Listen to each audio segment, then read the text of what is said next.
ଶିଶିର ସରସ ମେଳାରେ ଗ୍ରାମୀଣ କଳା, ମହିଳା ସଶକ୍ତିକରଣ ଓ ସ୍ୱଦେଶୀ ଉତ୍ପାଦର ଝଲକ ଦେଖିବାକୁ ମିଳୁଛି। ଆତ୍ମନିର୍ଭର ଭାରତର ସ୍ୱପ୍ନ ସାକାର କରିବାର ଏହା ଏକ ଅନନ୍ୟ ପ୍ରଚେଷ୍ଟା।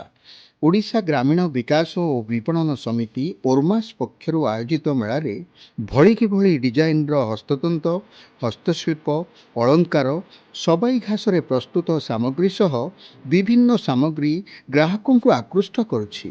ଗ୍ରାମାଞ୍ଚଳର କାରିଗର, ମହିଳା ସ୍ୱୟଂ ସହାୟକ ଗୋଷ୍ଠୀ ଏହି ମେଳାରେ ନିଜର ଉତ୍ପାଦ ଜିନିଷ ସହଜରେ ବିକ୍ରି କରି ଆର୍ଥିକ ଭାବେ ସଶକ୍ତ ହେଉଛନ୍ତି।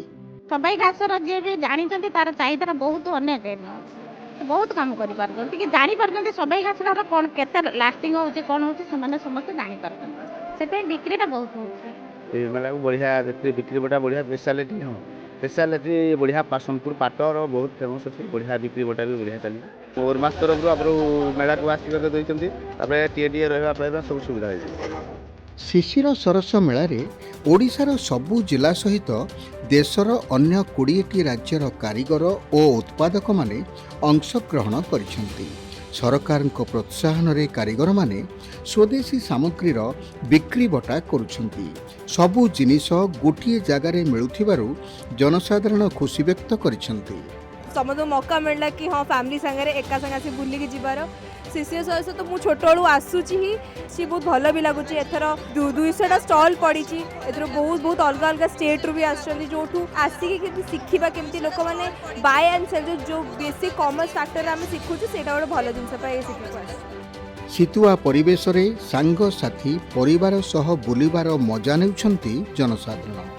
ଏହା ସହ ସେଲ୍ଫି ପଏଣ୍ଟ ଓ ଛୋଟ ପିଲାଙ୍କ ପାଇଁ ପ୍ଲେ ଜୋନ୍ ମେଳାର ମୁଖ୍ୟ ଆକର୍ଷଣ ସାଜିଛି। ସନ୍ଧ୍ୟା ହେଲେ ରଙ୍ଗ ବେରଙ୍ଗର ଆଲୋକମାଳାରେ ସଜ୍ଜିତ ମେଳା ଦେଖଣାହାରୀଙ୍କ ମନ ମୋହୁଛି। ବୁଲିବା ପାଇଁ ଭଲ ଲାଗୁଛି। ଶୀତ ଦିନେ ବହୁତ ସାମାନ ବି ଆସିଛି, ଖରିଦ ବି କଲୁ। ଆଉ ଆମର କନ୍ଧମାଳ ଏ ସାଇଡ଼୍ର ବି ବହୁତ ସାମାନ ମାନ ଆସିଛି, ଆଉ ବହୁତ ବଢ଼ିଆ ଲାଗିଲା।